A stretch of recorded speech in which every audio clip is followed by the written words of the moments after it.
Como surgiu a Sexta-feira 13? Algumas hipóteses do misticismo da Sexta-feira 13 estão ligadas ao cristianismo e à mitologia nórdica. Os supersticiosos ficam com medo quando o dia 13 cai justamente numa sexta-feira. Há uma tradição, principalmente na cultura ocidental, que associa o número 13 e também a sexta-feira ao azar. Por isso, o dia 13, quando cai na sexta-feira, é considerado um dia de infortúnio. E os mais supersticiosos evitam, nesse dia, alguns hábitos e costumes. No entanto, a origem do medo da Sexta-feira 13, que algumas pessoas têm da Sexta-feira 13, é um pouco mais complexo que isso. Na verdade, a origem ela é desconhecida, mas tem algumas teorias sobre esse medo. Existem algumas versões que justificam a má fama dessa data. Uma delas ligada ao cristianismo. Em sua última ceia, que aconteceu em uma quinta-feira, Jesus teria se reunido com mais 12 discípulos, os 12 apóstolos, totalizando à mesa 13 pessoas nessa refeição. Entre eles estava o famoso Judas, o traidor, como todos conhecem a história, E depois dessa refeição, Jesus foi preso, condenado e morto em uma sexta-feira. A tradição cristã ainda une o fato do seu líder ter morrido em uma sexta-feira a um fato do livro do Apocalipse que aponta o número 13 como sendo a marca da besta, o número do anticristo. A imperfeição do número 13 também está ligada a inúmeras referências aos número 12, aos 12 apóstolos, às 12 tribos de Israel, e assim vai. Então, sendo assim, o número 13 seria o antagônico, destoaria do projeto de Deus, que seria o número 12. Tá bom? Então, é sempre interessante como a tradição cristã e católica está presente em coisas que a gente nem imagina, Mas seguimos. Então, não saindo ainda do pensamento cristão, há uma linha teórica que afirma que Adão e Eva comeram o fruto proibido lá no paraíso em uma sexta-feira. Em uma outra teoria, Caim teria matado Abel também nesse dia da semana. Outra possibilidade de explicação para esse terror que envolve a Sexta-feira 13 está relacionada com a mitologia nórdica. Segundo uma história da mitologia nórdica, o deus Odin teria realizado um banquete e para esse banquete ele convidou 12 outras divindades. Loki, o deus da discórdia, da mentira, do fogo, da trapaça, não teria sido convidado para essa reunião. E ao ficar sabendo de tal reunião com tantas divindades e ele excluído dessa reunião, ele armou uma confusão que terminou com a morte de um dos convidados.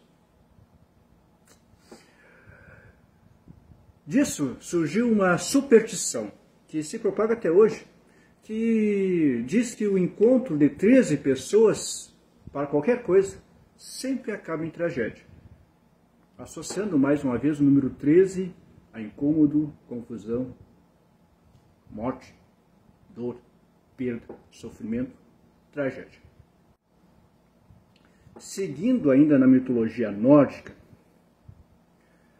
a deusa da fertilidade Frigga, esposa de Odin, também teria relação com a Sexta-feira 13. Segundo uma outra história da mitologia, para forçar a conversão dos bárbaros, a Igreja Católica, sempre ela, teria demonizado Frigga.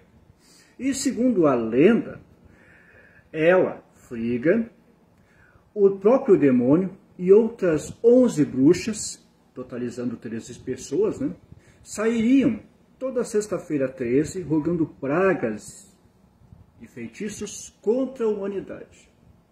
Ah, e a Igreja Católica é sempre tão santa, né?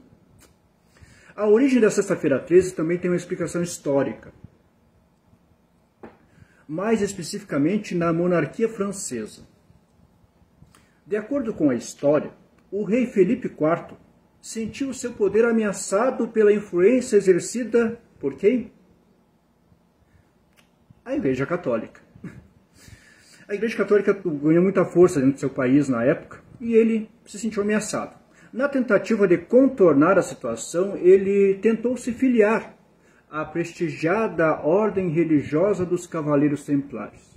Mas, infelizmente, foi recusado. Com raiva, o rei teria ordenado a perseguição e o assassinato de todos os templários, o extermínio dos templários. E isso aconteceu em uma sexta-feira, 13 de outubro de 1307. Diante dessas lendas e teorias, quando ocorre uma sexta-feira 13, os supersticiosos evitam cruzar com gato preto, passar embaixo de escadas, quebrar espelhos e outras fatos, né, outras coisas que fazem parte da crendice e, segundo a crendice popular, podem trazer um mau agouro para todos nós ou para a pessoa que o faz em uma sexta-feira 13. Na atualidade, e em específico, falando da nossa religião agora, quando essa data se aproxima, sempre surge um acéfalo ou outro, né, um acéfalo ou outro, um retardado outro de fé e crença evangélica, com postagens criminosas, preconceituosas, como essa aqui, associando a nossa religião a algo que nunca fomos. Nunca. Se existe alguém que deve ser associado a essa crença, é a Igreja Católica, não nós. Mas isso tudo é fruto do preconceito, da intolerância, do fanatismo e da falta de cultura e de conhecimento de alguns evangélicos que teimam em se manter assim e isso praticar. Crime, né? Crime de preconceito e intolerância religiosa. Mas vamos lá. No meu entendimento, o que dá azar mesmo na vida é esse fanatismo, esse preconceito e essa ignorância que alguns irmãos evangélicos teimam em praticar diuturnamente, nos atacando sem nos conhecer. São pessoas tão ignorantes que não conhecem a sua própria história. Martinho Lutero deve se revirar no túmulo ao assistir às práticas desses que dizem segui-lo. Saber não ocupa espaço. Ler também não. Leia o manifesto de Martinho Lutero lá e me diga quem que adora o diabo. Um beijão.